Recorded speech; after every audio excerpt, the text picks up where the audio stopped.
Ma? Ma? Ano? Ma, tinan mo to, oh. Nakalaya na daw si Kuya Charles. Ano? Oo, napatunayan to kasi na wala siyang kasalanan, eh. Naku, nakulong pa rin siya. Ma, sabi kasi dun sa balita, nahuli na daw yung totoong nang-scam dun sa company. Nakulong pa rin siya. Ay, sa bagay, ma. Tama ka naman, ano? Tsaka, imagine mo yun, 2 taon siyang nakakulong doon kasama ang mga kriminal. Ay, oo nga. Yun na nga yung yung iniisip ko, ma, kasi, paano pag panigurado pupunta dito sila Kuya Charles saka si Ate Berko, susunduin nila si Sia. Ay nako, hindi pwede. Ma, paano kung nagpamilit sa Ate Berko? Hindi ko ibibigay sa kanila siya, ha? 2 taon ko nalagaan yung apo ko. Ay, oo nga naman, ma. Baka mamaya, mapasama pa si Sia dun kapag nasa poder na ng amo niya. Hindi pwede. Hindi ko ibibigay sa kanila yun. Kaya wag nilang inaano. Kahit pa nakalabas siya, nakulong pa rin siya. Hindi ko hahayaan yung apo ko ay makuha nila. Ay, oo nga. Kasi, pangit din yun na makasama yung tatay niya, tas 2 taon na kulong. Syempre, mga nakasalamuhan yung mga nabilanggo na dati. Pangit Kaya yun. nga, hindi ko ibibigay sa kanila ang apo ko. Ay, talaga, ma. Wag natin ibigay. Kahit pumunta sila dito, wag natin ibigay. Oh, love. Ikaw na yung mag-drive. For sure, na-miss mo to. Tsaka dala ko naman yung lisensya mo eh. Alam mo, hindi pa rin ako paniwala eh. Akala ko panaginip pa rin to. O ba, love? Tagal nating hinintay to. Ngayon, nakalaya ka na. Magkakasama na tayo. Tsaka syempre, yung anak natin, makakasama ko na. Oo. Alam mo, love, siguro naman ngayon, hindi natin kailangang paalaga sa mama. Ako na mag-aalaga sa anak natin. Oo naman. 2 taon din na nasa kanila si Sia. Kasi napilitan ako magtrabaho dahil wala ka. Ngayon, kompleto na tayo. Yun na nga eh. Tsaka, syempre, gusto ko rin makabawi sa inyo. Lalo na sa'yo. Alam mo, marami akong pagkukulan sa anak ko. Ngayong nasa labas na ako. Kaya mag-alala, gagawin ko lahat para maging masaya tayo. Actually, love, naisip ko na talaga mag-resign eh. Ngayon na, nandito ka na, edi mag-open na tayo ng negosyo na plano natin. Talaga? Yun ba yung business na napag-usapan natin? Oo, love, kaya na natin yun. Alam mo, love, mas okay na siguro sa akin yung maliit na negosyo.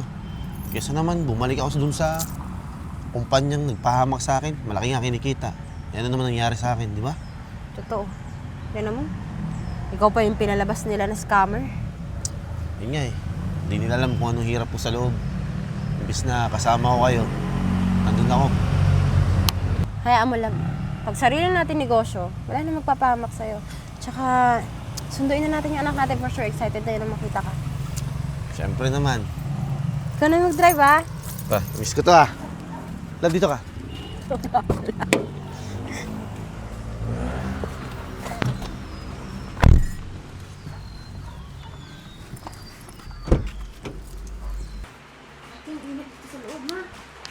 O kung ba, papagawa ko nga yung aircon, di pa puntahan dito. May nakatok. Pasok! Tingin. O, ate. Yes po. Ang ginagawa mo dito? Susunduin ko na si Sia. Ano? Hindi pa tumawag ako sa'yo. Sinabi ko nakalaya na yung asawa ko. Ate, pabigla-bigla ka naman. Agad-agad talaga. Ganun na lamang yun. Susunduin mo na lang bigla. Pagkatapos kung alagaan ng 2 taon, kukunin mo na. Ano yung medyo sabihin? Hindi ko bibigay si Sia sa'yo. Ano ka ba naman, ate? Mas mapapabuti na nandito si Sia. Ma, nagpapasalamat naman ako na inalagaan niyo yung anak ko eh. Kaso, buo na kasi kami ulit. Kung nagpapasalamat ka, hayaan mo yung apo ko dito. Saka, ate, mas maayos si Sia kapag nandito siya. Isip ka naman. Ano ba ibig niyo sabihin? Hindi ko ibibigay si Sia sa'yo. Ma, anak ko si Sia. Apo ko siya. Kaya nga susunduin ko na siya. Ano? Kasama yung asawa mo na galing kulungan? Fe, alam mong inosente yung asawa ko. Ate naman. Pero nakulong pa rin yung asawa mo, di ba? Napatunayan na nga na wala siyang kasalanan, di ba? Wala akong pakialam sa desisyon ng korte, basta't hindi ko siya ibibigay sa'yo. Ma, hindi niyo naman pwedeng gawin to. Wala kang magagawa. Wala. Asa ba si Sia? Hindi mo siya pwede makita. Bakit? Anak ko yun eh. Kahit na ate, anak ko, mag-isip pa naman. Pagkatapos nalagaan ni mama yung anak mo, tapos kukunin mo na lang bigla-bigla. Love, ano nangyayari? Love, ang ibigay ni Mama si Sia eh. Ano? Tamay na rin ko. Hindi mo makukuha si Sia. Ma, susunduin ko lang yung anak namin. Huwag mo akong tawaging ma. Alam ko po na galit kayo sa akin. Pero Galit? Hindi ako nagagalit sa'yo. Natatakot ako. takot po san. Natatakot ako para sa apo ko. Wala po akong gagawin kung sama sa anak ko. Hindi ko alam kung anong naging epekto sa'yo ng kulungan. 2 taon po ako sa kulungan. Nagdusa. Sa kasalanan hindi ko ginawa. Pero nakulong ka pa rin. Napatunayan po wala akong kasalanan. Kahit na. Hindi mabubura yon ng 2 taong kasama mo ang mga kriminal. Walang galang na po Ganun ba talaga kalit ang tingin niyo sa akin? Simula nung makulong ka, nasira ang buhay ng anak ko. Ma, di ba tama na? Hindi. Kung hindi dahil dyan, hindi masisira ang buhay mo. Pasensya na po kayo.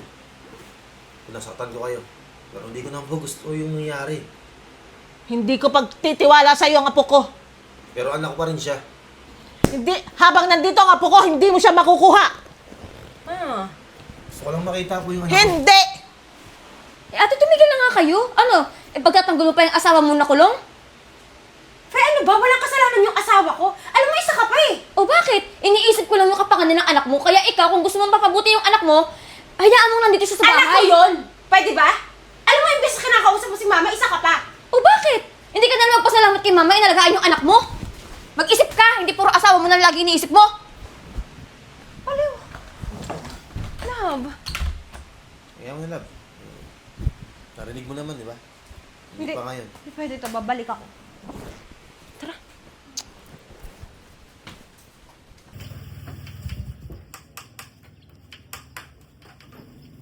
Daddy!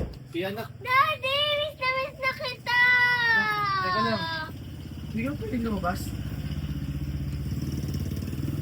Bakit nakasara yung pinto? Tinara po ni tita. Saan ka po galing? Ang tagal po ko tang hindi nakita. sorry anak ha. Alam mo, sobrang miss na kita. Miss na din po kita. Uuwi na po ba tayo? Oo anak, uwi na tayo para magkakasama na tayo. Pero sabi po ni Lola, dito na lang daw po ako titira. Sia, ano ginagawa mo dyan? Pumasok ka sa loob. Kausap ko pa po si Daddy eh. Ang sabi ng lola mo, pumasok ka dun sa loob. Hindi ka nakikinig. Teka lang be. Huwag mo nang pagsalita ng ganyan yung anak ko. Anak mo? Wala kang karapatan sa anak mo. Mama ko ang nag-alaga dito. Halika na siya, pumasok ka na sa loob. Hayaan mo nga siya. Po kay Daddy. Ano ba? Ano ba ate? Talagang ganyan ka nakatigas? Ha? Ako ba yung matigas? Eh, anak ko to oh. Yun na nga eh, pinapahamak mo lang yung anak mo. Teka lang pe. Sumusobra na kayo Naririnig mo anak ko. Hindi ako masamang tao. Papatunayan na nga yun sa orte. Wala kang karapatang ipagdamot sa akin yung anak kapatid. Kapatid lang kita ha. Bakit ate? Katuwang din naman ako ni mama na nag-alaga yan sa anak mo ah. Kumaha ka na sa'yo. Siya, halika na. Pumasok ka sa loob. Halika na siya. Huwag mo saktan ng anak ko. Hindi ko sinasaktan, pinapapasok Pag ako nakapasok dyan, sasabunutan Halika kita. na. Bumito ka na siya. Masasaktan ka Nak. siya. Huwag mo magalala. Saktan mo yung anak Hindi ko ko eh. sinasaktan. Siya, halika na. Alam mo, sumusobra na yung kapatid mo eh. Sandali lang. Itatawagan ako. Usapin ko sa DSWD. Tara.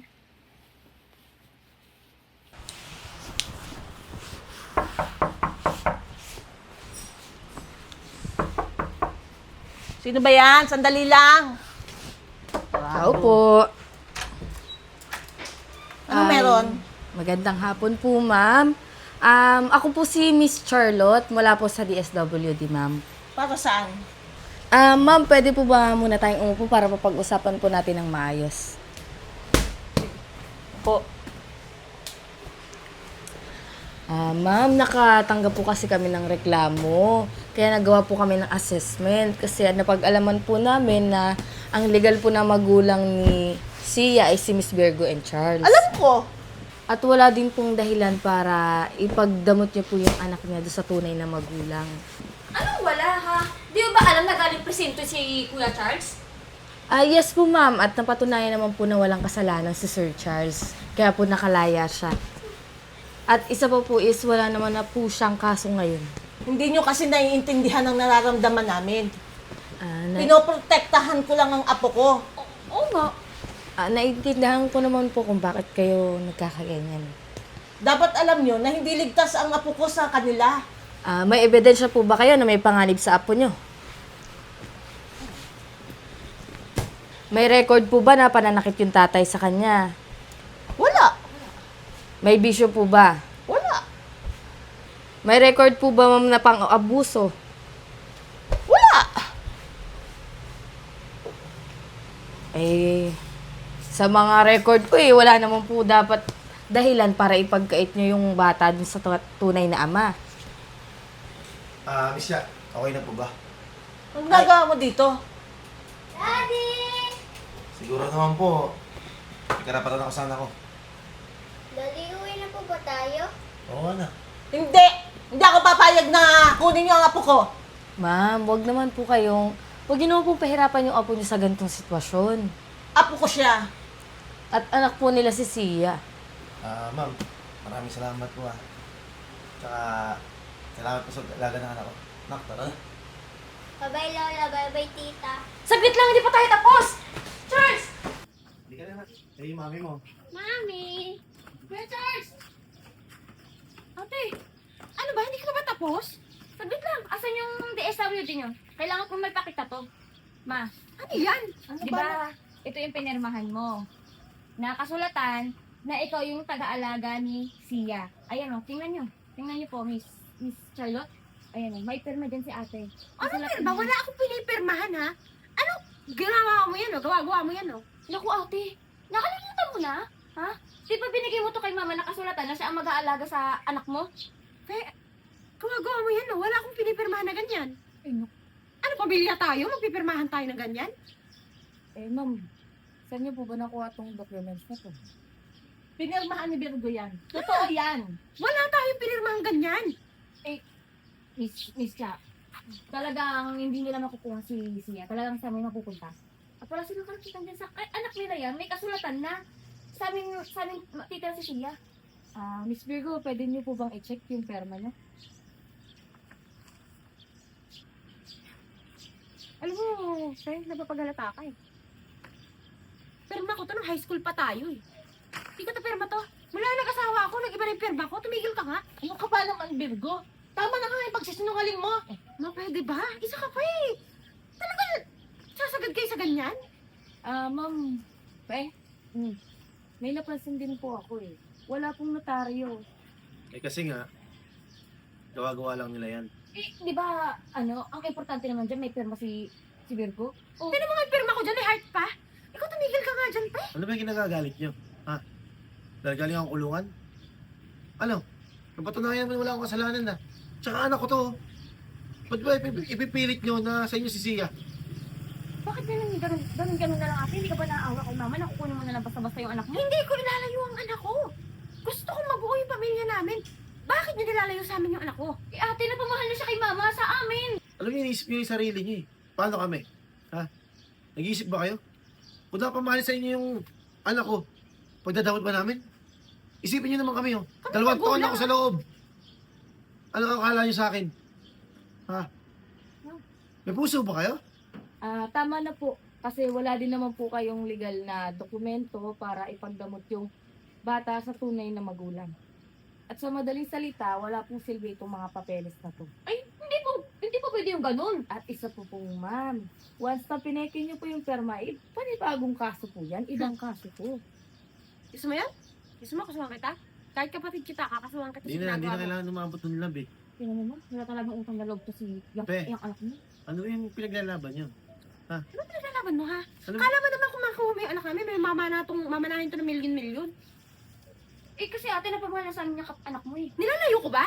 Tapos, diyan pa sa asawa mo. Ano? Ayaw pa ulit mo pa? Ma'am, pamilya naman po kayo. Kung kayo po ay napamahal sa bata, pwede niyo naman pong bisitahin. Hindi naman po siguro yung pagkakait ng kapatid niyo, yung apo nyo. Total naman po, lumaki din naman yung apo niyo sa inyo.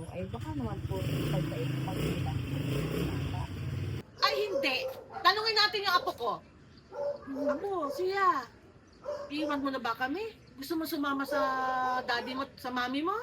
Lola, gusto ko na po makasama si Daddy. Ang tagal ko na po siyang pinakasama. Iiwanan mo na kami. Pwede naman po ako bumisita sa inyo. Kami yung mga ginagawa natin dito. Nagkikwentuhan tayo bago ka matulog. Iiwanan mo na lang lola mo. Sabi mo, mahal mo ako.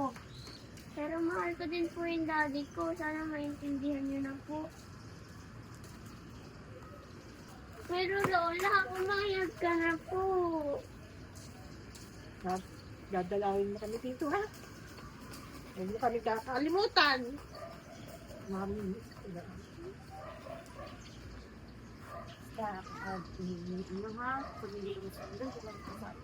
Betty, tumigil ka na nga. Imbis na pag-ano ng loob ng anak namin eh. Yun yung tinuturo mo. Alam mo kung nagawa namin kasalanan sa'yo? Tita, huwag niyo na po kawain si Daddy. Sobrang bait po ni Daddy. Mahal na mahal po kami nun. basta, huwag mo kami kakalimutan, eh. Lagi kang bibisita dito, ha? Lagi kang tatawag sa akin, ha? Ma, hindi ko pa nagdadamot ng anak ko. Pero pwede ba? Eh, hindi na natin itong gulong ko. Wala naman ginawa mas sa inyo yung asawa ko eh. Pero sana naman kapag hiniram natin si Sia, madali lang din namin siya makukuha sa inyo. Pero di ba humingi ka muna ng tawad sa ginawa mo sa asawa ko? Saka pe, huwag kayong mag-alala. Magkaiba naman tayo ng ugali. Ako mismo ang dadala dito. Lagaan mong maigi ang apo ko, ha? Ayokong mababalita ang nasasaktan yan. Hindi yung kayang gawin ng asawa ko, ma. Oh, Miss Jack, maraming salamat po ah. Sumabay na po kayo sa amin. Ina. Ate, Pero sa lola mo. kuya, pasensya na. Sabi mo, ha? Kasunod ka sa daddy mo, sa mami mo. Anak, Tatawag mauna ka po po, kami. ha?